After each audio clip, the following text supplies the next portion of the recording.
Walang matibay na tanikala sa ating Diyos na nagpapalaya. O lahat ay posible.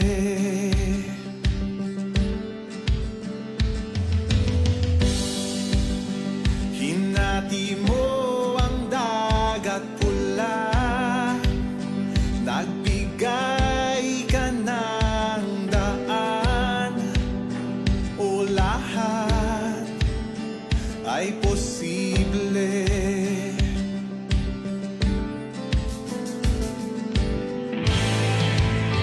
Kaya't sa'yo ako'y mananalig. Ikaw ang Diyos ng langit at lupa. Ikaw ang Diyos na makapangyarihan. Lahat posible sa nananalig. Walang mahirap sa iyo. Lahat ng laban ay kakayanin kasama kita. Kasama kita.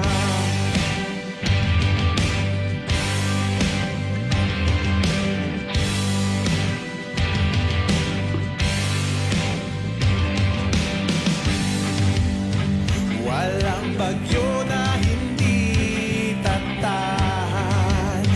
Mararanasan ang kapayapaan. O lahat ay posible. Wala nang hihigit pa sa iyong ngalan. Jesus, sa'yo ang katagumpayan. O lahat ay posible. Kaya't sa'yo ako'y mananalig. Ikaw ang Diyos ng langit at lupa.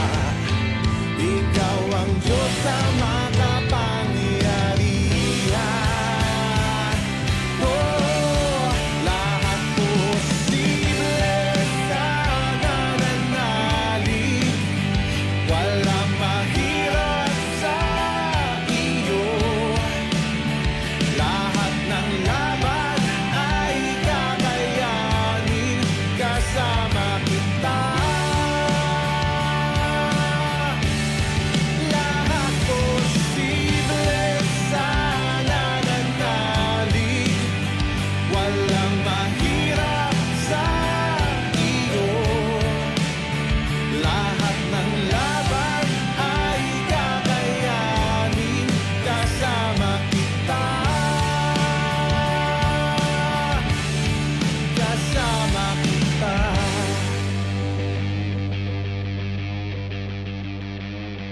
Sa isang salita mo ay may magbabago. Kagalingan, kaligtasan ay matatamo. Dakila, dakila, dakila ang ngalan mo.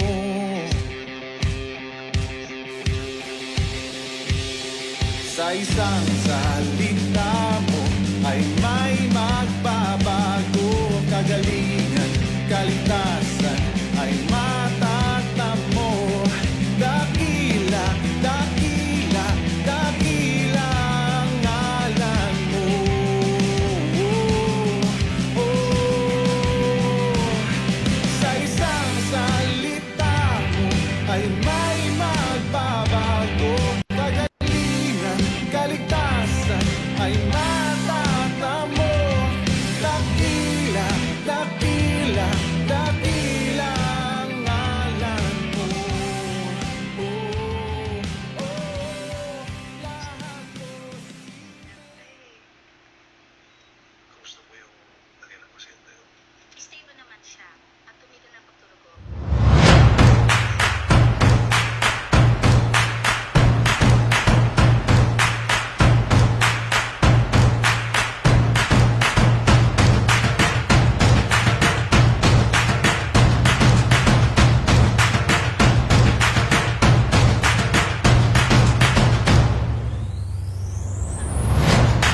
103:9 it says that the Lord has established His throne in the heavens and His kingdom rules over all. Amen. There's nothing too hard for the Lord. There's nothing hidden in Him. Amen. He knows everything about you and He knows how to fix it. For He is in control. He's on the throne. Hallelujah.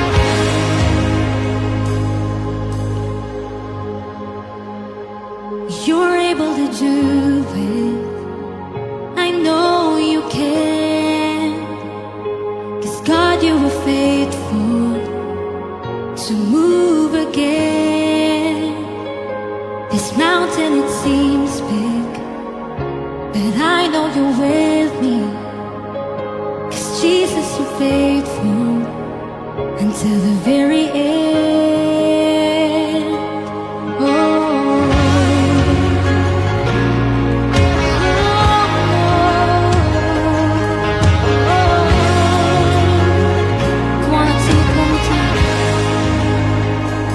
You're able to do it.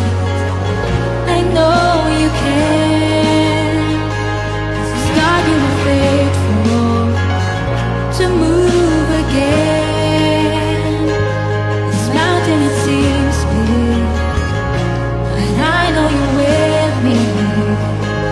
So Jesus, I'm grateful until the very end. I can hear your voice singing over me, and I'm free indeed. And I can feel your power washing over me, and I'm free indeed. You are my Savior, so I won't fear. 'Cause I know you got this. Your power is here. Lord, you are my breakthrough. You're making all things new. So I praise you forever. To you I sing. Oh Lord, I can hear your voice singing over me, and I'm free indeed. And I can feel your power washing over me.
You have no rival, you have no equal, now and forever, God, you reign.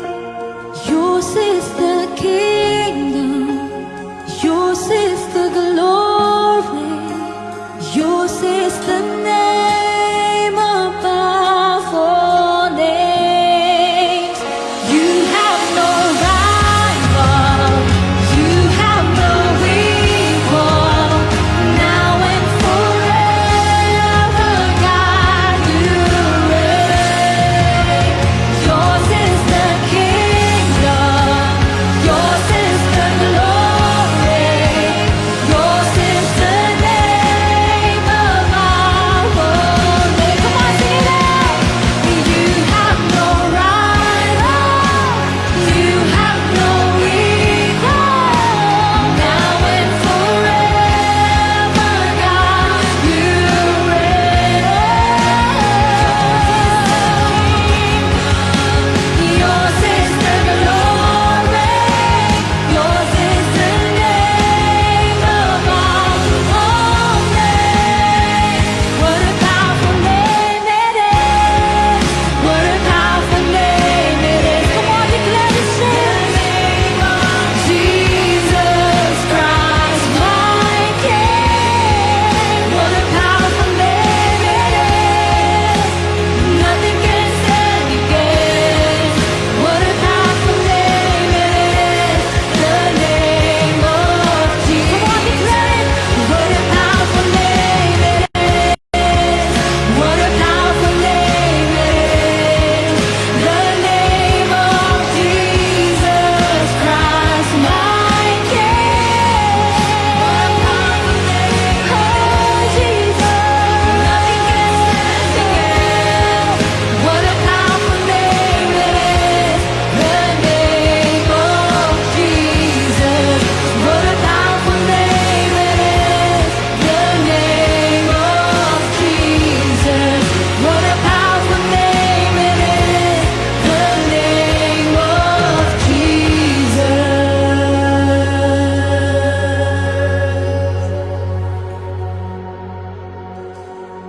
And what a powerful name it is!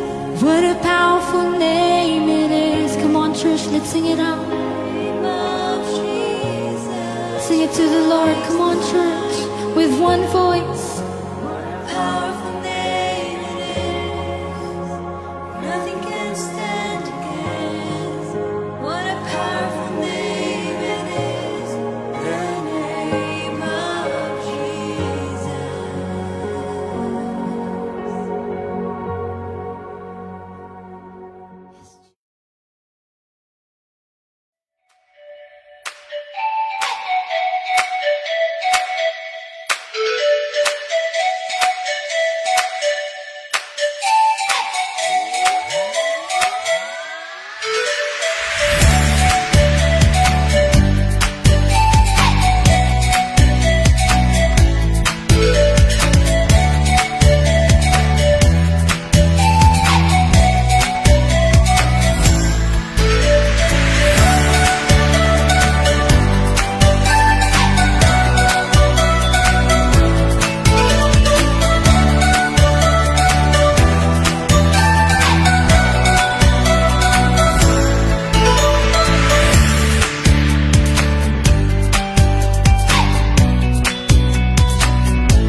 Pinagpalang umaga sa bawat isa at welcome po sa ating Sunday Worship Cell Celebration Bahay Pagsamba. Rin po ang Panginoon, magandang umaga po, Luzon, Visayas, and Mindanao at sa iba't ibang panig po ng mundo na naabot ng ating live broadcast ngayon pong umaga. Good morning po sa ating lahat, maulang umaga po sa ating lahat, ingat po tayo. At kung tayo po ay wala namang masyadong gagawin sa labas ay tayo po ay sama-samang manood at sama-sama po tayo dito po sa live broadcast ngayon pong umaga sa pakikinig ng salita ng Diyos at pagpapatuloy ng ating panibagong series sa Book of Genesis. Tayo po ay nasa Genesis 21 na po ngayong araw na ito. At nagpapasalamat tayo sa Panginoon sa panibagong yugto na atin pong tatahakin sa Book of Genesis at lalong-lalo na sa chapter 21. Magandang umaga po. Huwag kakalimutang i-like, i-follow at i-share ang ating live broadcast ngayon pong umagang ito dito po sa ating His Presence Church Cavite and Batangas official Facebook page. Ayan, magandang umaga. Ganun din po mga kapatid, huwag kakalimutang bisitahin ang ating YouTube channel. Pagkatapos po ng live broadcast na ito ay mapapanood naman ang ating YouTube premiere po sa ganap na 10:30 ng umaga. Huwag kakalimutang mag-subscribe at i-hit ang notification bell para lagi po kayong updated sa ating mga YouTube premiere every Sunday. Ayan, purihin po Panginoon. Binabati ko po mga kapatid natin na nakatutok po ngayon, live na live. Binabati po natin ang De Cepeda family, sina Brother Ed, Sister Beth, at ang kanilang buong pamilya. Good morning. Ganun din, kasama natin ang Espiloy family. Good morning. Kasama din natin si Brother Ervil at ang kanyang buong pamilya. Binabati natin ang Kayanan family. Good morning. Binabati rin natin si Sister Claire at ang kanyang buong pamilya. Good morning po. Good morning po. Salamat sa pagtutok. Nabati rin natin si kapatid na Elizabeth Sanchez. Good morning. Ayan, binabati ko rin po si Pastora Nalin at ang aking buong pamilya. Good morning po. At purihin po Panginoon, habang hinihintay natin papasok kayong mga kapatid natin dito sa ating live broadcast at tayo po ay mananalangin. At tingin po natin sa Panginoon ang kanyang patuloy na pagkilos at paggawa sa ating gawain ngayong umaga. Huwag po kakalimutan na mag-comment po para po kayo ay mabati natin ng good morning. Ayan, personally dito sa ating live broadcast. Ayan, tuloy-tuloy po tayo mga kapatid. Good morning po. Huwag kakalimutan i-share ang ating live broadcast sa pamagitan po ng pag-click po ng share button. Diyan po sa bandang kaliwa, sa baba po ng ating comment section, makikita nyo po yung arrow po dyan. Pwede nyo po isend ang ating link po sa inyo po mga loved ones para po mas marami po makapanood, or pwede nyo pong i-share sa inyo po mga Facebook wall ang ating pong live broadcast ngayon pong umagang ito. Good morning po. Tayo po muna isang sandaling manalangin at simulan po natin ang gawain. Nais ko po munang batiin ng happy birthday mga kapatid natin na nagdiwang na kanilang espesyal at patuloy na espesyal na araw sa kanilang buhay, ang kanila pong pagse-celebrate ng kanilang mga birthdays. Ayan, happy birthday. Ganun din po sa mga nagdiriwang ng kanilang wedding anniversaries. Ayan, happy wedding anniversaries po sa bawat isa sa inyo po. Ay patuloy na dalangin namin ang patuloy na pagpapala ng Diyos sa panibagong taon ng inyo pong mga buhay. Tayo pong lahat ay sandaling tatahimik, tayo pong lahat ay manalangin. Let's feel the presence of the Lord this morning. Ama naming Diyos, kami po ay nagpapasalamat, nagpupuri at dinadakila ang iyong pangalan sa panibagong araw na inyo pong ipinagkaloob sa amin. Salamat po o Diyos dahil ang panibagong buhay na ito ay isang palatandaan ng maraming mga oportunidad at pagkakataon na nais mong ayusin, mabago namin sa aming mga buhay. We thank you Lord dahil kami po'y walang karamdaman, kami po'y malakas, kami po protektado sa kabila ng mga bagyong ito na amin pong nararanasan.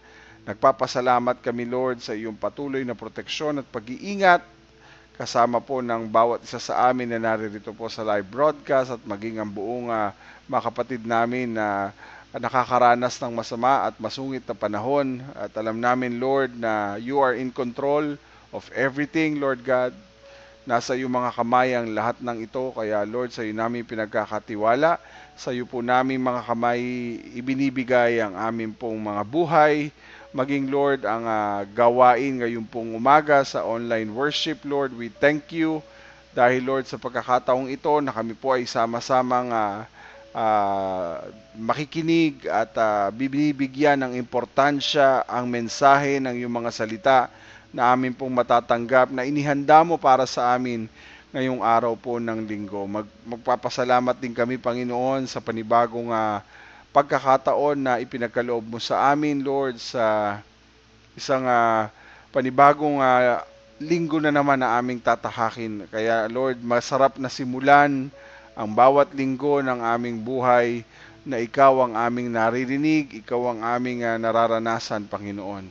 Kaya Lord, ang aming dalangin, protektahan mo kami, samahan mo kami, gabayan mo kami at mangusap ka po sa amin at kayo po ang patuloy na mag-touch ng puso ng iyong mga anak. Kayo po ang mangusap sa bawat isa sa amin ang karunungan, ang kaunawaan, ang kaalaman, Lord God, ay nagmumula sa iyo, aming banal na spirito. Kaya kayo po ang aming maging pastor, dakilang guro, tagagabay sa amin, Panginoon, sa aming maririnig mula sa iyong lingkod, Panginoon. Patuloy, Lord, na ang iyong lingkod ay gamitin mo, Diyos, para sa iyong naisin at kalooban sa purpose, Lord God, ng mensaheng ito na inihanda mo, Panginoon, sa umaga pong ito. Lord, we thank you, Lord, sa mga nagdiwang ng kanila pong mga kaarawan, sa mga nagdiwang ng kanilang mga wedding anniversaries. Thank you, Lord, for another year of blessing, Lord God, na ipagkakaloob mo sa kanilang buhay. Maraming salamat, Lord. We continue to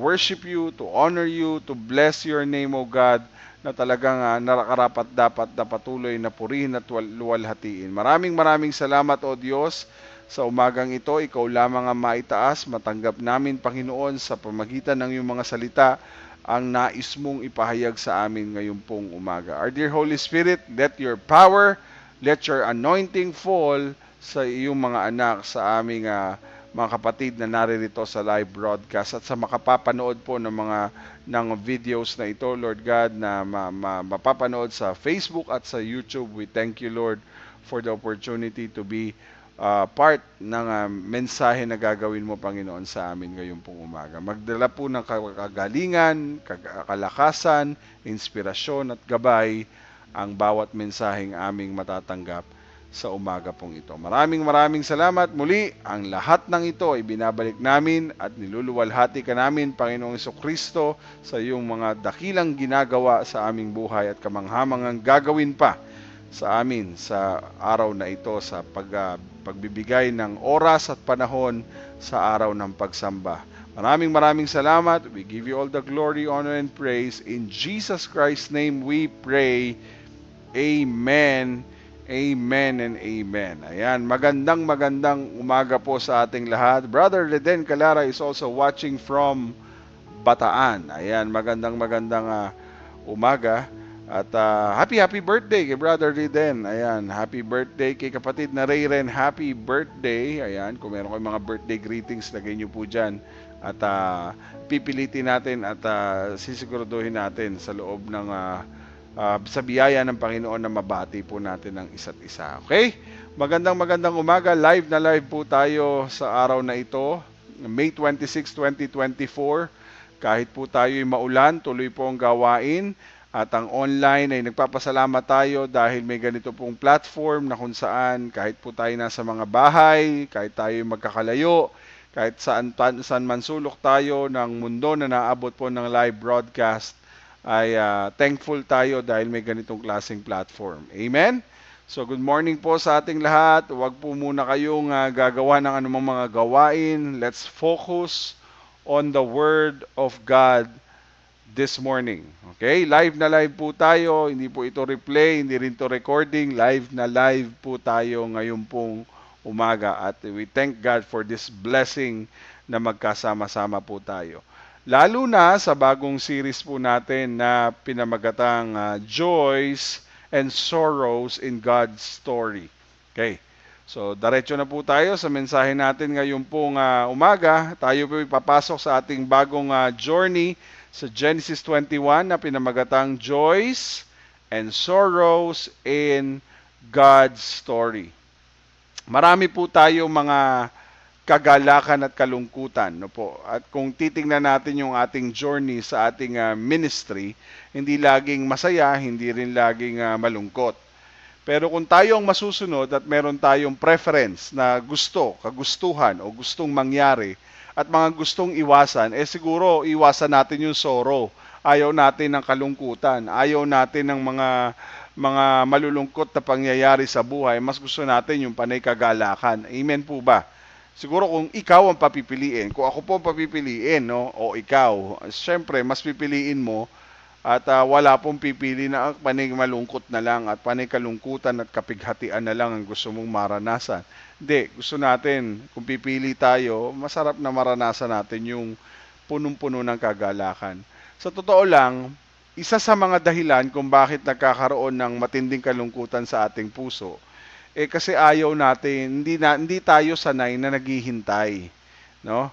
Kung makukuha natin ng madalian, bakit patatagalin pa natin, 'di ba? Parang ang nagbibigay sa atin ng matinding kalungkutan ay kapag dumadaan po tayo sa kapighatian dahil o kaya sa nalulungkot tayo kasi hindi pa natin makuha-kuha yung gusto natin. At pamilyar tayo sa story of life of Abraham na imagine 25 years bago dumating yung katugunan ng pangako ng Diyos para sa kanilang dalawa ni Sarah. Good morning, Kuya Glenn. Ayan, mula sa USA. Ayan, binabati natin si Kuya Glenn. Ayan. Ayan, binabati rin natin ang mga kapatid pa nating papasok pa lamang. Ayan, happy birthday, Tita Lani. Ayan, good morning sa iyo at sa inyong pamilya. So kung meron man tayong gustong maranasan ay magkaroon ng kagalakan at laging wag lang kalungkutan. Kasi ang nagpapalungkot sa kanila kay Abraham at kay Sarah ay yung sa tagal ng kanilang paghihintay na pwede namang makuha sana ng madalian, na pwede namang tugunin agad siya ng Diyos sa kanilang panalangin at sa kanilang ninanais. Mas gusto nila na talagang mabilisan at ayaw nila ng maghihintay. At mas gusto nila ng mas masaya, ayaw karamihan sa atin, ayaw ng mas malungkot, ayaw ng sakit, ayaw ng hirap.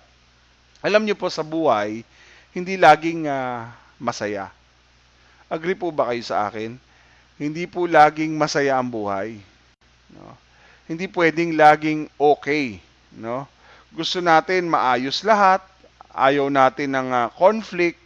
Kaya minsan kahit na may problema, biniiwasan na lang natin kasi ayaw natin ng kalungkutan, ayaw natin ng problema, ayaw natin ng mga ang tawag dito, mga challenges sa buhay, no? Parang kung pwede lang yung conflict maiwasan, ayaw natin ng mga ganyang negatibo. Kahit meron, i-deny natin sa sarili natin. We act as if everything is okay. No, akala natin okay lang naman lahat. Pero sa totoo lang mga kapatid, hindi natin maiiwasan na dumadating sa buhay ng isang tao na magkaroon ng matinding kalungkutan. No? Kasi nandito tayo sa mundo na wala po tayong kakayanan, wala tayong karapatang mamili sa kung ano man ang masusunod sa plano ng Diyos sa ating buhay. Amen. So, alam niyo po, para tayo nasa isang teatro na mayroon pong script na sinusunod mula sa Panginoon. May maganda siyang plano para sa buhay natin. Hindi nga lang ito drama, hindi lang din comedy, no? Meron ding mga sorrows, tragedy na pwedeng mangyari. At naniniwala tayo na ang Diyos po ang nakakaalam ng pinakamagandang plano at storya ng buhay ng bawat isa sa atin. Tayo po ay naririto sa mundong ibabaw, alam na ng Diyos kung kailan ang ating kapanganakan, ano ang ating kamatayan, alam na ng Diyos kung ano ang ating future. So sa puntong ito mga kapatid, ipinapakita ng Diyos sa atin, hindi lang po panay drama, hindi lang panay comedy, hindi lang panay aksidente o problema ang ating kakaharapin. Alam ng Diyos lahat ng ito pagdadaanan natin kasi alam niyang kakayanin natin. Amen? At minsan, because of situation, yung mga circumstances na nangyayari sa atin, gusto natin na tayo ang mag-control sa lahat ng ating dinadaanan. Akala natin kaya nating i-revise, kaya natutokso tayong baguhin ang nakatakdang plano ng Panginoon para sa atin. No? Not because hindi tayo naniniwala sa Diyos, pero ayaw natin ng ating pinagdadaanan. No? Alam niyo po, si God is sovereign God. Siya po yung makapangyarihang Diyos at siya ang nakakaalam ng pinakamagandang mangyayari sa ating buhay. No, minsan, ang dahilan kung bakit tayo nagnanais na baguhin ang ating script, baguhin yung script ng plano ng Panginoon para sa atin, kasi nawawalan tayo ng tiwala. At kadalasan, parang hindi nangyayari yung gusto natin base sa kagustuhan natin at iniisip natin na parang, Lord, parang taliwas ata ito sa magandang plano mo. Akala ko ba maganda yung plano mo para sa akin, pero bakit parang ang dating ay yung storya papunta doon sa magandang kinabukasan ay parang hindi paganda, kundi papangit. Parang ganun na nangyayari, no? So, dumadating yung punto na parang nawawalan tayo ng tiwala sa Diyos. Para bang instead na maging most beautiful story ang nakalaan sa atin, parang hindi nagiging ganun ang storya. No? How about your story? Do you trust Him? Do you trust God that He knows what's best for your life? No? Kaya minsan talagang masusubok tayo sa ating paghihintay. Masusubok po ang ating pasensya sa mga panahon na talagang ang tagal-tagal mong nais na pinapanalangin ng isang bagay, pero bakit parang hindi naglilid doon sa kagustuhan mong mangyari o sa ninanais mo at hinihingi mo sa Panginoon. No? Alam niyo po, ang Panginoon, hindi lang niya isinulat o hindi lang niya hawak at hindi niya lang kagustuhan na ipakita sa iyo yung good portion. Hindi lang isusulat ng Diyos sa kanyang script para sa buhay mo na yung magagandang bagay lang. No? Darating ang oras na ihahayag din sa atin. Magandang umaga po kay Rose Ann Ira. Ayan, magandang araw po. Ibig sabihin, mga kapatid, hindi lang po mga magagandang bagay ang ipapakita sa iyo ng Diyos. No? Hindi lang po magaganda. Darating din po yung puntong panay-pangit. May mga pangit din na sitwasyon. May mga sitwasyong komplikado. May mga sitwasyong masalimuot. May mga sitwasyon na madidilim. Meron mga masasakit sa puso. Merong mga tragic events sa buhay natin na they are also part of His providential dealing with His children. When you say providential dealing, alam ng Diyos kung paano niya i-deal yung sitwasyon natin. Alam ng Diyos na may talagang involved siya sa kung ano man magiging journey mo at kung paano siya papasok sa buhay mo. Minsan tinatanong natin, bakit namatay to? Bakit nawala to? Ba't nangyari to? Ba't nagkaroon ng problema? Meaning to say, mga kapatid, tinatanong natin sa Diyos, Lord, akala ko ba mahal mo ko? Bakit ganito ang sitwasyon ng buhay ko? Sa isang pag-aaral po, tinatanong na gaano mo ba naiintindihan kung anong kayang gawin ng Panginoon sa buhay mo? No? Kung siya'y makapangyarihan, kung siya'y laging present, no? Laging nandyan yung power of God that can intervene sa buhay natin, that we can experience yung presence at power ni God. So kung siya'y may hawak ng buhay natin, kung siya ang may control ng lahat, siya ang nag-govern sa heaven, sa earth, sa lahat ng nilalang ng Panginoon sa mundong ito, pati sa mga kinakain, sa mga bunga na tumutubo, at ating pong napapakinabangan sa mga prutas. Ibig sabihin, anong hindi kayang gawin ng Panginoon? At papaano ba gagawin ng Diyos na maganda ang sitwasyon ng buhay natin? No? Alam niyo po, sa Bible, makakakita po tayo ng mga bagay na hindi lang po siya panay saya. Dumadaan din po sila sa mga matitinding mga pagsubok, sa mga kalungkutan, sa mga pangyayari ng buhay, sa mga tragic events sa Bible, na kung saan bago nila maranasan yung promised land, bago nila maranasan yung pinangako ng Diyos na matupad sa kanilang buhay, sadyang pinadaan sila ng Panginoon sa matitinding mga pagsubok ng buhay. Tulad po nung nangyari sa Genesis chapter 12, nagkaroon ng tagtuyot. Ano po ang naging tugon ni Abraham nung nagkaroon ng matinding tagtuyot sa lupang pangako, sa Kanaan? No? So, ibig sabihin, ang naging tugon ni Abraham ay umalis. Umalis sa Kanaan dahil may matinding tagtuyot. No? So, kapag hindi mo kilala, no, matinding tagguto, matinding tagtuyot, dumating ang tragic ito sa kanilang lugar no po. May sitwasyong hindi maganda. So, ang naging response ni Abraham, Kapag hindi mo kilala yung providence, yung kakayanan ng Diyos, yung kapangyarihan ng Diyos, may tendency na tayo'y magtiwala sa sarili natin. May tendency na tayo magtiwala sa sarili nating paraan, sa sarili nating gawa, sa sarili nating kilos at sa sarili nating plano. Kaya nangyayari, kaya tayo gumagawa ng sarili nating plano at hindi sa plano at pamamaraan ng Diyos kasi dumadating talaga ang matitindi at mabibigat na pagsubok. At yung mga matitindi at mabibigat na pagsubok, dito nakikita kung anong klaseng pagtugon ng ating ginagawa at anong klaseng pagtitiwala ang meron tayo sa makapangyarihan at banal na Diyos na ating Panginoon. Sa simula pa lang ng kwento ni Abraham, makikita natin, no, sa Genesis chapter 11 to 30, makikita natin, sige basahin natin. Unahin natin yung God and Sarah. No po. Makikita natin mga kapatid, sa Genesis 11:30, si Sarah, pinakita ng Panginoon na si Sarah po ay isang baog. Hindi po siya magkaanak. Wala po siyang anak.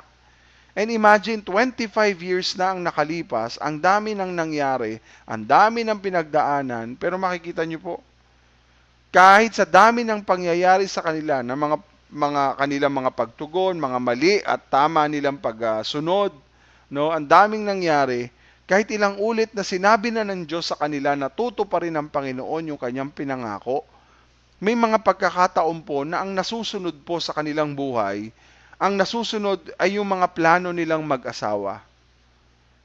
So, ang problema po kung bakit nasusunod ang kanilang plano kaysa sa plano ng Diyos, kasi naiinip ang mag-asawang ito.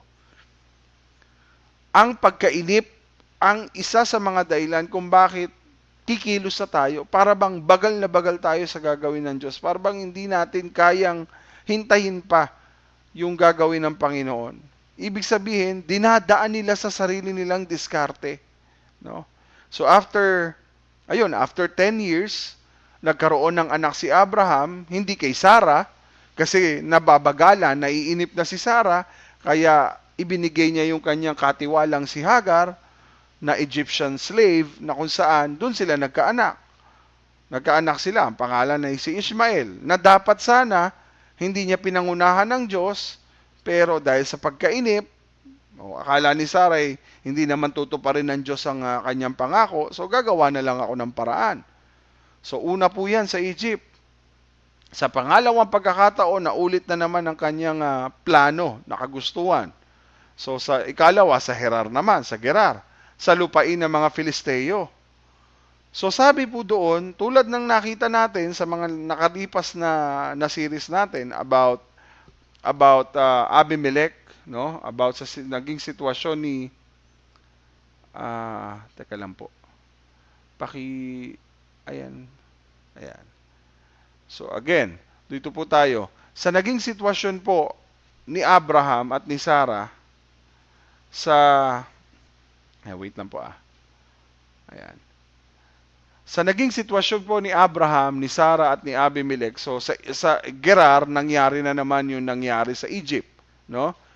Ibig sabihin, sa puntong yon, nagsinungaling na naman sila, pinakita na naman nila na para bang ang dating ay ang tagal-tagal naman ni Lord kumilos. So, ibig sabihin, gumawa na naman sila ng sarili nilang paraan, no?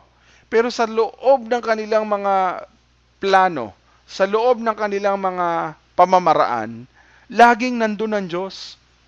Amen po ba? Laging nag-i-intervene ang Diyos. Laging pumapagitna ang Diyos para sila iligtas sa sitwasyon na kagagawan din naman nila. No?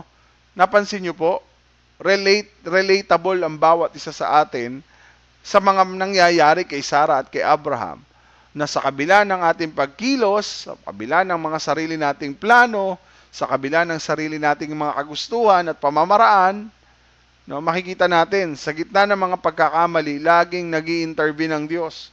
Laging may kilos ang Panginoon sa atin. Para iligtas tayo sa mga mali nating sitwasyon, inililigtas tayo ng Diyos sa mga mali nating mga plano, nililigtas tayo ng mga Diyos sa mga pangungunan natin sa Kanyang kagustuhan. To make sure na hindi ka mapahamak. To make sure na ma-rescue ka ng Diyos sa mali mong mga pamamaraan to make sure na si Sarah at si Abraham, ang kanyang plano ay maging ma-accomplish at matupad because pinoprotektahan at pinepreserve ng Diyos ang magandang plano ng Diyos para sa kanila. Amen. Ang problema, mga kapatid, di ba? Ang problema ng ang bawat isa sa atin, katulad ni Sarah at ni Abraham, hindi natin nakikita yung providence ng Panginoon.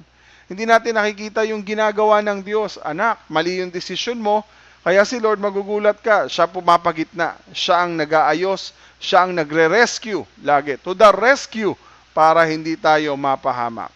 No? Because God is sovereign. Amen. Makapangyarihan ng Diyos. At poprotektahan tayo ng Panginoon. Iaalis tayo ng Diyos sa mga sitwasyon at pamamaraan na tayo rin ang gumawa. Always remember that God is sovereign, makapangyarihan ng Diyos. God is in control of everything, no? At hindi pwedeng mapurnada ang magandang plano ng Diyos para sa iyo.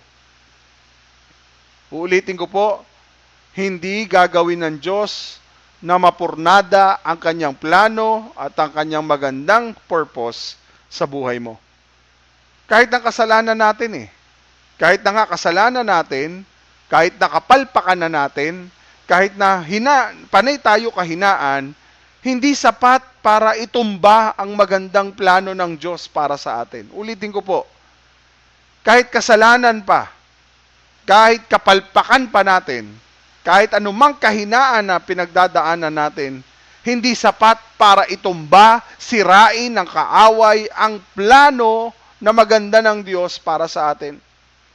Katunayan, sa dami ng palpak ni Abraham, sa dami na naging palpak ni Sarah, dapat pumili na lang ang Diyos ng iba. Dapat pumili na lang siya ng ibang gagamitin. Pero bakit ganon? Si Abraham at si Sarah pa rin ang ginamit ng Panginoon para dumating ang ipinangako ng Diyos na si Isaac.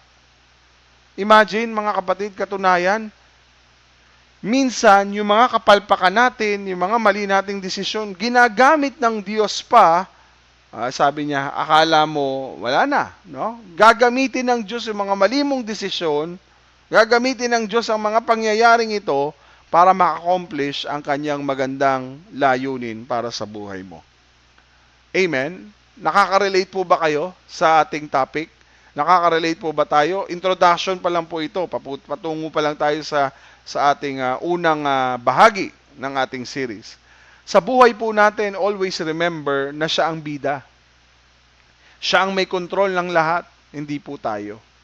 Alam niya mga nangyayari sa ating buhay. Plans to prosper you, plans not to harm you, plans to give you a hope and a better future. Ibig sabihin, siya ang nakakaalam. Siya ang bida, hindi ikaw. Ulitin ko po, ang Diyos ang bida sa buhay natin, hindi ikaw. Dahil siya ang nakakaalam ng lahat ng maganda para sa iyo. Kung meron mang nagsisilbing bida sa loob ng storya ng buhay mo at buhay ko at buhay nating lahat, yan ay walang iba kundi ang ating Panginoon. Ang madalas na nagiging kontrabida sa storya na magandang gagawin ng Panginoon ay walang iba kundi tayo. Huwag tayong maging kontrabida sa nais at plano ng Panginoon, sa purpose ng Diyos sa ating buhay. Ulitin ko po, si Lord ang bida, hindi ikaw. Lagi nating gustong-gusto ang role na kontrabida. No? Kinokontra lagi natin ang gagawin ng Diyos. Kinokontra lagi natin yung plano ng Diyos. Dahil madalas ang gusto natin, tayo ang kontrabida. Ang kontrabida po, siya po ang nag-feeling bida. Siya po ang nag-feeling na siya ang dapat at nakakaalam at may kontrol ng lahat. But to be honest, hindi po tayo ang bida. Hindi ikaw ang bida, ang Diyos ang bida sa ating mga buhay. Kasi siya ang nakakaalam ng lahat sa atin Amen? So sa loob ng 25 years, mga kapatid, na pagsubaybay natin sa kwento ni na Abraham at Sarah, lahat po ng taon na yon, she was barren all throughout. Baog po siya. Sa loob ng 25 years, Hindi pa rin siya magkaanak. But, this time, it will change the story. That is about to change, no, yung kanyang sitwasyon. Hindi dahil sa answerte ni Abraham, hindi dahil sa ang galing ni Abraham, hindi dahil sa medical technology kaya ipinagkaloob ng Diyos after 25 years na bago yung pagiging barren at ngayon meron ng pangyayari, no? Sa buhay ni Sarah na matagal na nilang pinakihintay ni Abraham. All things come not by chance but by His fatherly hand. Wala pong aksidente. Lahat na nangyayaring ito ay hawak ng kamay ng Panginoon. Minsan nga, sabi nga, a beautiful disaster yung mga nangyayari sa buhay natin. Kasi minsan, kaya pala pinadadaan tayo ng Panginoon doon kasi kaya rin palang baliktarin ng Diyos ang sitwasyon. No? Pero hindi yun ang gusto ng Diyos na kasi sa sobrang kagustuhan nating matupad agad, gagawa na tayo ng sitwasyon na hindi naayon sa kagustuhan ng Panginoon. So sa Tagalog, mga kapatid, sa katunayan, ang lahat ng bagay ay hindi dumarating ng ayon sa sapalaran. Yung all things come not by chance, hindi lahat ng dumarating sa ating buhay ay ayon sa sapalaran. Naniniwala po ako, lahat ng nangyayari sa ating buhay ay dahil sa kanyang mapagpala at mabiyayang mga kamay ng ating Ama sa Langit. Hindi tulad ng ibang ama, no? Hindi niya iniiwan, hindi niya kinakalimutan ang kanyang mga anak. Lalo na ikaw at ako at ang ating mga kapatid sa Panginoon. Sinabi niya, naalala niyo po ang sabi niya sa Genesis 18:10, no? 1 year from now, sa araw ding ito, babalikan kita. Genesis 18:10, sinabi ng Panginoon, eksaktong 1 taon, babalikan kita dito, babalikan ko ang asawa mong si Sarah, at sabi ko sa inyo, tutuparin ko ang aking pangako sa inyo. So bumalik nga siya, after a year, bumalik siya, no? Bumalik ang Panginoon, eksakto sa kalendaryo niya, hindi siya nahuli, hindi siya napaaga, He is always on time. Ulitin ko po, bumalik ang Diyos, eksakto sa kalendaryo na kanyang sinabi, sa kanyang timeline, hindi siya nahuli, hindi siya napaaga, hindi rin siya na-late. He is always on time. Amen? So this time, si Sarah ang sinadya ng Diyos na dalawin. Sabi po sa verse 1 ng chapter 21, basahin natin. Ngayon, inalala ng Panginoon si Sarah ayon sa kanyang ipinangako. Basahin muna natin. Nagbuntis at nanganak ng lalaki kahit matanda na si Abraham. Isinilang ang sanggol sa panahon na sinabi noon ng Diyos. Pinangalanan ni Abraham ang sanggol na Isaac. Nang 8 araw na ang sanggol, tinuli siya ni Abraham ayon sa inutos sa kanya ng Diyos. Nang ipanganak si Isaac, 100 taong gulang na si Abraham. Sinabi ni Sarah, pinatawa ako ng Diyos at kahit sinong makarinig ng tungkol sa nangyayari sa akin ay matatawa rin. Sino kaya ang makapagsasabi kay Abraham na makapagpapasuso pa ako ng sanggol? Pero nagkaanak pa ako kahit matanda na siya. Ayan. So nice kung balikan yung Genesis 18:10. Isa sa mga panauhin ay nagsabi, no, tiyak na babalik ako rito sa ganito ring panahon sa susunod na taon at magkakaroon ng anak na lalaki ang asawa mong si Sarah at nakikinig pala si Sarah sa pintuan ng tolda na nasa likod lamang ni Abraham. Pag tiningnan niyo po yung verse 1, ito po yung katuparan nito ng Genesis 21. Ngayon, inalala ng Panginoon si Sarah sa kanyang pangako. This time, eksakto sa kalendaryo ng Panginoon, hindi siya nahuli, hindi siya napaaga, He's always on time. No? May timeline ng Diyos, may goal si God, meron siyang schedule na sarili. At hindi natin pwedeng pangunahan ng Diyos sa schedule na kanyang itinakda para sa ating at sa katugunan ng kanyang mga panalangin. ng bawat panalangin sa bawat isa sa atin. No? This time, mga kapatid, nabuntis na si Sarah. Sa 21, nang dalawin siya ng Panginoon, ayon sa sinabi at ginawa ng Panginoon sa kanya, tinupad ng Diyos ang kanya. Inalala, tingnan niyo po yung word, inalala ng Panginoon si Sarah ayon sa kanyang ipinangako. Sabi sa ibang salin, dinalaw siya mismo ng Panginoon. No? Dinalaw ng Panginoon si Sarah ayon sa sinabi niya at ginawa ng Panginoon kay Sarah ang ayon sa kanyang pangako. After 25 years of waiting, after 25 years of struggling, after 25 years of praying and asking God, Lord, kailan ba?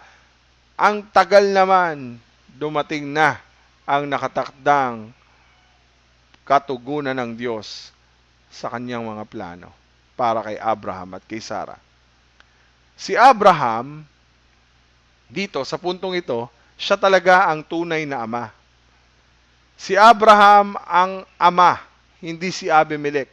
Tulad na napag-chichismisan na si Abimelech daw ang anak, ang ama ni Isaac. No, hindi po. Malinaw po sa Bible na hindi po nagalaw ni Abimelech si Sarah. At nagbigay pa nga siya ng pera para katunayan, no, na hindi ko nagalaw. No, hindi ko nagalaw si Sarah. So ngayon mga kapatid, 90 years old na si Sarah, si Abraham naman ay 100 years old. Imposible, but with God, all things are possible. Say amen. No? Impossible to people, impossible to man, but with God, all things are possible. Imagine, 90 years old si Sarah, 100 years old naman si Abraham, pero binigyan sila ng anak. Binigyan sila ng kaisa-isang anak na si Isaac. No? Nanganak siya ng isang lalaki. Sa verse 19 ng chapter 17, punta natin 'yon. Sumagot ang Diyos, no? Ang asawa mong si Sarah ay manganganak ng lalaki. Ito po yung last time na pangako ng Panginoon.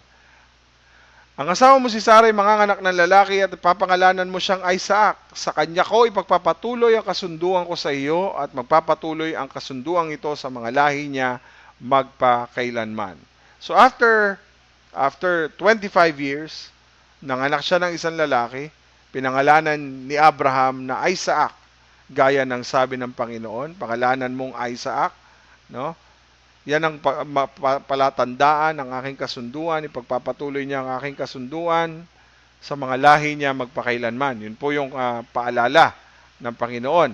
Pag binasa niyo po yung chapter 17, ulit, balikan niyo po yun, basahin mo yung 9 to 13, ito po ang sabi. Sinabi pa niya kay Abraham, ingatan mo ang kasunduan nating ito at ganoon din ang dapat gawin ng mga lahi mo sa susunod pang mga henerasyon. At tungkol sa kasunduang ito, dapat ninyong tuliin ang lahat ng lalaki. Ito ang magiging palatandaan ng kasunduan ko sa inyo. Sa verse 12 and 13, mula ngayon hanggang sa susunod pang mga henerasyon, ang lahat ng lalaking ipapanganak ay dapat tuliin pagsapit na ikawalong araw mula ng isilang ito.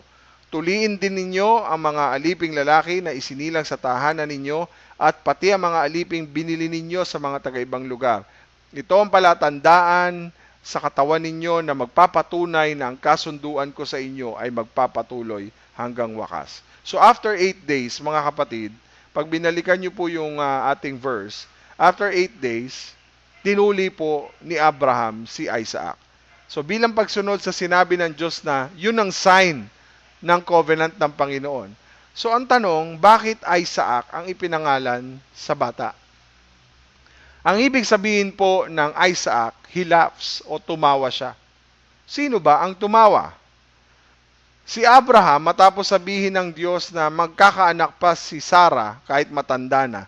Sa chapter 17 and verse 17, nang marinig ito ni Abraham, nagpatira pa siya bilang paggalang sa Diyos. Pero tumawa siya sa kanyang narinig.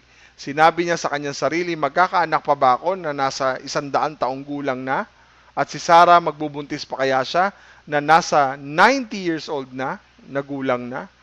So ito ang pinangalan ng Panginoon sa kanyang anak na si Isaac. Si Sarah din, no? Hindi lang si Abraham ang natawa. Sa chapter 18 verse 12, sinabi rin po, tumawa si Sarah sa kanyang sarili at nag-isip-isip, sa katandaan kong ito, masisiyahan pa ba akong sumiping sa asawa ko na matanda na rin para magkaanak kami? So ito po ang pinangalan sa anak nila. No, hindi lang para ipaalala sa kanila yung naging tugon nila na bagamat nandun yung kanilang pananampalataya sa Diyos, pero imperfect pa rin tong dalawang ito na may halong kawalan ng pagtitiwala, kundi pinapakita rin ng Diyos na magsisilbing paalala kay na Abraham at kay Sarah ang pangalan ni Isaac na tawa. Ibig sabihin, ipinapaalala ng Diyos pag nababanggit ang Isaac, ibig sabihin, maalala nila na ang katapatan, ang kapangyarihan ng Diyos sa pagtupad ng kanyang pangako. Si Isaac po ay palatandaan, isang pagpapatunay at pagpapaalala kay Abraham at kay Sarah na ang Diyos tumutupad at tapat sa kanyang mga pangako. Hindi mababali po ang salita ng Panginoon. Hindi mababali ang kanyang salita. At kapag tinupad niya ang kanyang mga pangako, no, gagawin niya talaga yon. Pinangako ng Diyos, gagawin niya yon. It's a cause, no, for great rejoicing kapag dumating po yung pagkakataon na tinupad na ng Diyos ang kanyang mga pangako. Kaya puro tawa ang nakasulat sa unang 7 verses ng Genesis 21. Makikita niyo po dyan, panay tawa ang nakasulat. Yung yugto ng buhay ng pamilya ni Abraham, yung pagdalaw ng Diyos, yung naudlot na malaking pagbabago, no, nababalot ng umaapaw na kagalakan, makikita niyo po, wala nang katumbas na kagalakan ang makitang tinupad na ng Diyos ang kanyang pangako sa atin. So makikita niyo po, sinabi ni Sarah, nakakatawa. Sa tingnan natin ang verse 6. Sinabi ni Sarah, pinatawa ako ng Diyos at kahit sino makarinig ng tungkol sa nangyari sa akin ay matatawa rin. Ayan, panay tawa na naman. So verse 7, sino kaya makapagsasabi kay Abraham na makapagpapasuso pa ako ng sanggol, pero nagkaanak pa ako kahit matanda na siya? So nakakatawa daw, sabi ni Sarah, ang ganitong pangyayari. Nakakatawa, hindi parang joke, no? Kundi isang joyous occasion. Hindi po siya natatawa dahil nagjo-joke, parang joke lang ang nangyayaring ito. Hindi po. Kaya natawa si Sarah dahil tuwang-tuwa siya, namamangha siya sa ginawa ng Panginoon sa kanya. Imagine, 90 years old, nagkaanak ka. Sinong hindi matutuwa at magagalak? 25 years silang hinintay, tinugon sila ng Diyos, tinugon ng kanyang pangako, ang pangako ng Panginoon para sa kanila. Ba, mga kapatid, sino bang hindi matutuwa? Yung salitang pagtatawa ay hindi po sinasabi dito na, para ba silang nagjo-joke lang ang Diyos sa ginawa niya. Na, is this a joke? Ganun ba yon? Nagloloko ba ang Diyos? Hindi po. Kaya sila tumatawa kasi nagagalak po sila sa kanilang nararanasan. No? Isang joyous occasion dahil sa kamanghamanghang ginawa ng Diyos sa kanila. Alam niyo po, libu-libong sanggol ang ipinapanganak bawat araw. At karaniwan po na ganun ang sitwasyon, libu-libo, araw-araw eh. No? Pero itong si Sarah, pambihira po nangyari sa kanya. Naalala niyo po, ganun din po mangyayari kay Isaac sa asawa niyang si Rebecca. No? Ganun din kay Rebecca na asawa ni Isaac, si Rachel na asawa ni Jacob, si Hannah na asawa ni Elkanah. Lahat po ito eh. Sila po'y nagalak ng panahong ipinagkaloob ng Diyos ang kanyang ipinapangako. Meron ba kayong naisip sa istorya ng kapanganakan na pinakapambihira sa lahat? Kung meron man kayo naiisip, ako po naiisip ko, walang iba kundi ang pambihirang kapanganakan ng ating Panginoon at tagapagligtas na si Kristo Jesus. Sa takdang panahon sa plano ng Diyos, bilang katuparan sa pangako niya, daan-daang taon ang hinintay, pinanganak ang Panginoong Jesus sa Bethlehem. At kung di ka mamamangha talaga, ipinanganak si Kristo Jesus sa pamagitan ng isang birhen. And that is a miraculous work coming from the Lord. Amen?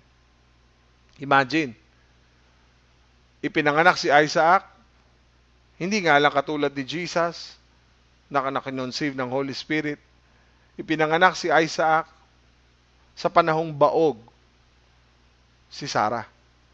Sa pagkakataong ito, mas lalo pa palang hinigitan ang pambihirang pangyayari at nakamamanghang pangyayari na sa pamagitan ng isang birhen na nagngangalang Maria ay ipinanganak ang ating tagapagligtas. And that is a miraculous event that happens minsan sa ating mundo.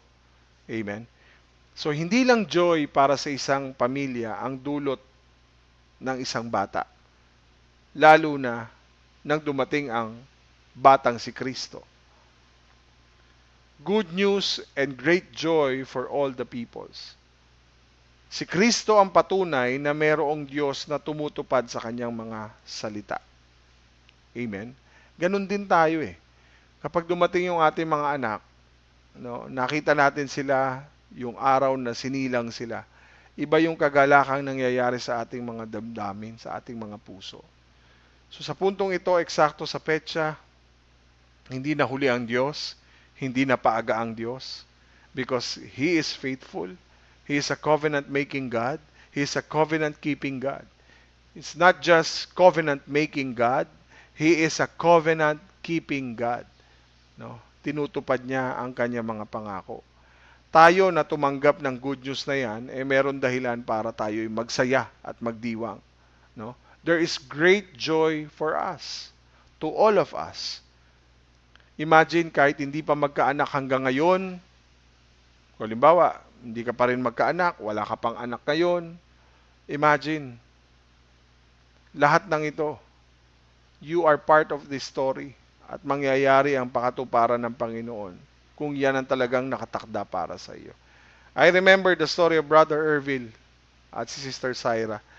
Nang dumating si Baby Alicia, pinagpala at binigyan sila ng masayang pamilya. Amen? So, pag dumadating sa atin ng mga bagong, lalo na yung pamilyang, yung anak na ating inihintay, ibang kagalakan kapag talagang tinupad na yun ng Panginoon sa ating buhay. At tama lang na every time na magba-birthday, every time na darating ang araw ng kapanganakan nito, ay dapat tayo mag-celebrate. Si Jesus, every Sunday, nagse-celebrate tayo. Because we always worship God every time na mag-gather tayo sa online, mapa face-to-face, sineselebrate natin. Nagpapasalamat tayo sa Diyos dahil hindi lang sa blessing na natanggap natin sa bawat linggo, kundi sa mga blessings na dumarating sa ating pamilya, sa iglesia, no, because of Jesus. Amen? So tama lang na we celebrate dahil ang Diyos natin ay promise keeper. No? Pero hindi lang yon mga kapatid. Ang pagsunod ay tama, ang pagsunod ay nararapat na tugon sa pagtupad ng Diyos sa kanyang mga pangako sa atin. Lagi pong nakalagay, lagi pong nandoon sa ating pagtupad ng Diyos sa ating mga pangako, sa kanyang mga pangako sa atin, kasama po palagi doon ang ating tama at nararapat na tugon ay ang pagsunod. Kasi kung bakit nangyari po yan sa buhay ni Abraham, dahil si Abraham ay may tama at nararapat na ginawang pagtugon. Kung bakit tumugon ang Diyos sa kanyang pangako, malaki po ang dahilan ng kanyang pagsunod ng tama at nararapat. Amen? Sumunod si Abraham sa pagpangalan at pagtutuli kay Isaac. Yun po ay obedience. Covenant obedience po ang tawag doon. Ibig sabihin, pag tinugon ka ng Diyos, dapat ang pagtugon mo rin sa kanyang mga pangako ay tama at nararapat na pagsunod. Ang problema po sa atin, instead na maging covenant obedience tayo, people, no? Covenant obedience na tao, na lingkod, pag tinugon na tayo ng Panginoon, Hindi na tayo sumusunod. Nalilimutan na natin ang Diyos. Pag binigyan ka na ng anak, nalilimutan mo na ang Diyos. Dapat bilang pagtugon sa kanyang pagtupad sa iyong pangako, sa kanyang pangako para sa iyo, dapat may pagtugon din tayong dapat at tama na nararapat. Tumugon din tayo sa pamagitan ng pagsunod. Ganon din mga kapatid, kapag tayo'y nabaptize, kapag tayo'y naging member sa church, no? Dapat magkaroon tayo talaga ng, sa mga susunod talaga, kailangan maayos na natin yung pledge of commitment. No? Kaya tayo naging bahagi ng church, sumunod tayo kay Kristo, mag-submit tayo sa church, sa katawan ni Kristo. Bakit? Kasi dito tayo nilagay ng Panginoon eh. Pero, mga kapatid, ang sinasabi ng Panginoon sa atin, kapag tinugon naman tayo ng Diyos, matuto naman tayo maging tapat at sumunod sa Kanya bilang tugon sa Kanyang tinugon na panalangin para sa atin. Amen? So, ibig sabihin mga kapatid, makikita natin, dapat yung pledge natin sa commitment natin kay Kristo nandun. Meron tayong tinatawag na pledge ng commitment kay Christ. Every time na tinutugon ng Diyos ang iyong panalangin, matuto rin naman tayong mag-pledge ng ating commitment sa Panginoon. Hindi lang Diyos lagi ang tutupad ng kanyang mga pangako. Alam niyo po, malaking factor na maraming Kristiyano ang nawawala sa Diyos dahil nalilimutan nila ang Diyos, nalilimutan nilang sumunod sa Diyos sa panahon na tinupad na kasi ng Diyos ang pangako nila. Tinupad na ng Diyos ang pangako niya sa kanila. Tinupad na ng Diyos ang pangako niya sa atin. So kaya tayo, pag natupad na ng Diyos ang kanyang mga pangako, tinupad na yung ating, nagkaroon na ng answered prayer, ang tendency natin, ang tugon natin, hindi na tayo sumunod sa Panginoon. Nalilimutan natin ang Diyos. Amen?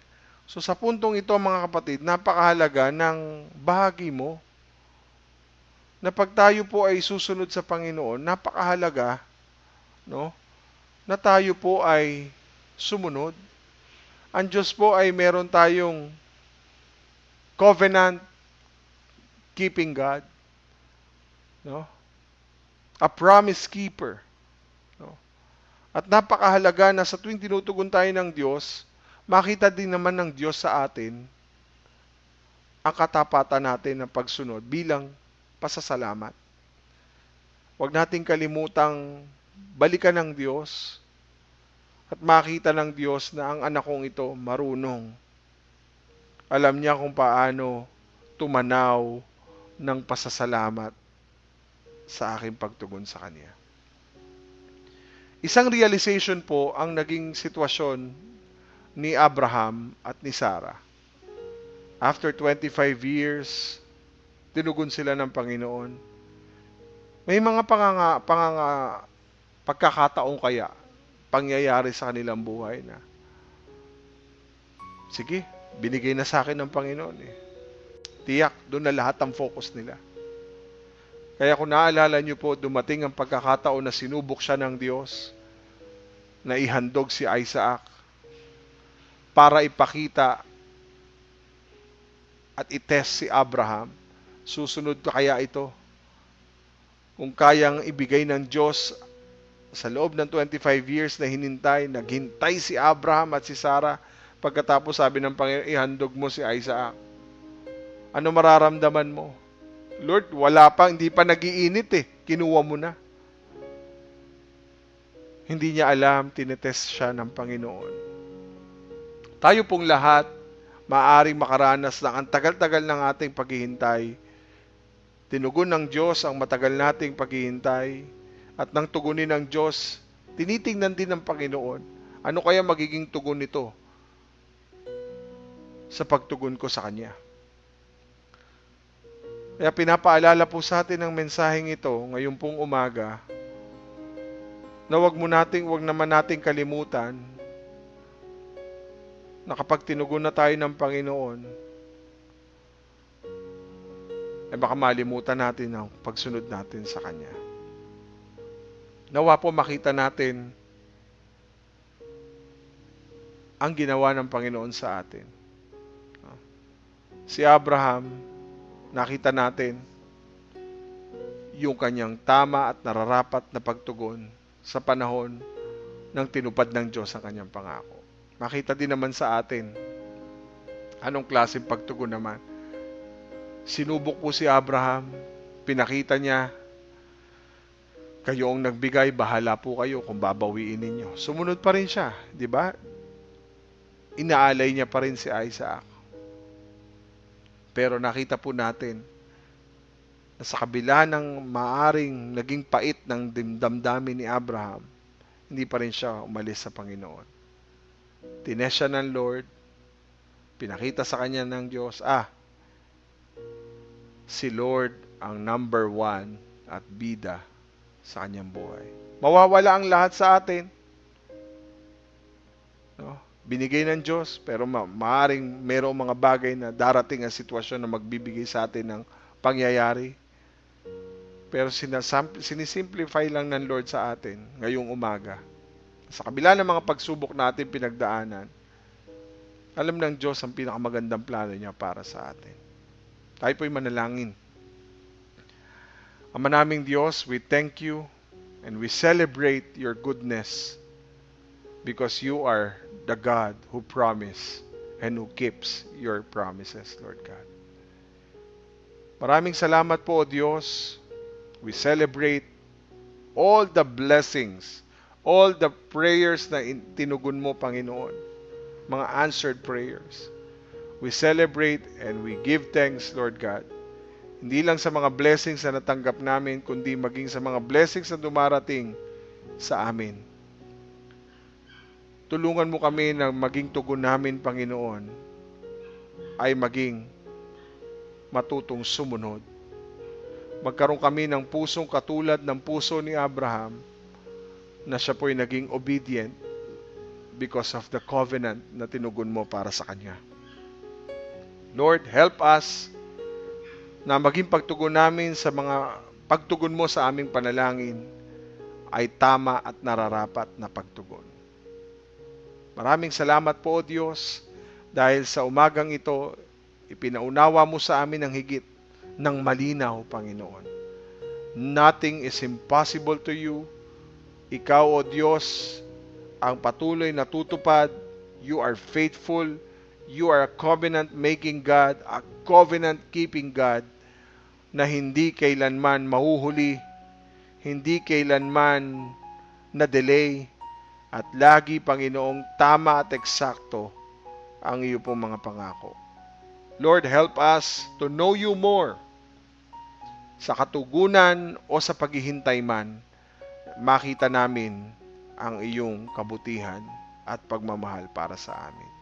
Bagamat hindi maganda yung mga journey na pagdadaanan namin bago namin matanggap yung magandang plano mo para sa amin, pero naniniwala kami, O Diyos.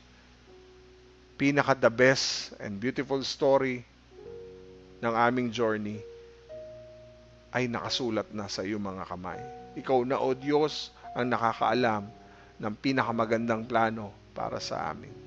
At tulungan mo kami, Lord, to trust in you more and more. To not lean us into our own understanding, O God. Na talagang ikaw, O Diyos, ang maging bida ng aming buhay. Katulad ni Abraham and Sarah, hindi madali ang maghintay ng 25 years.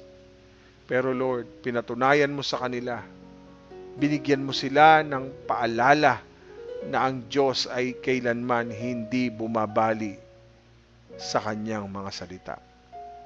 Maraming salamat, Lord. Nag-uumapaw po ang aming kagalakan. Dahil alam namin, Panginoon, lagi kang nandyan para sa amin. Thank you, Lord, because you are the true reason of joy and gratitude sa aming mga buhay. Maraming salamat po. We offer everything to you in the mighty name of Jesus. We thank you, dear Holy Spirit. In Jesus Christ's name we pray. Amen. Amen and amen. Purihin po ang Panginoon. Magandang umaga po sa ating lahat. At patuloy tayo nagpapasalamat sa Lord sa magandang simula ng ating series sa Genesis chapter 21. Purihin po ang Panginoon. God bless you mga kapatid. Maraming salamat sa Panginoon. All for God's glory alone.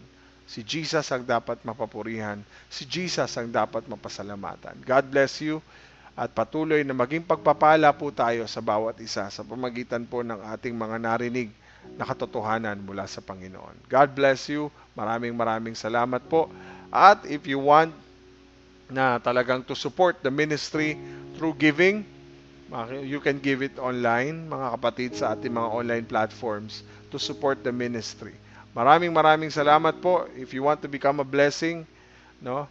Sabi ng Lord, pwede yung mangyari, no? Maging cheerful giver tayo para sa Panginoon. God bless you. Maraming salamat po sa mga kapatid natin na tumutok at sa mga first-timers natin na tumutok po sa gawain. Mamaya po, 10:30 ng umaga, mapapanood naman po ang ating live premiere video natin sa ating YouTube channel. Maraming salamat po. Glory to God. Ingat po tayo. Stay safe mga kapatid. Tandaan natin, si Jesus ang bida sa ating buhay. Magtiwala tayo at maniwala sa kanyang gagawin sa ating buhay. He knows the best para sa buhay natin. God bless you. To God be all the glory.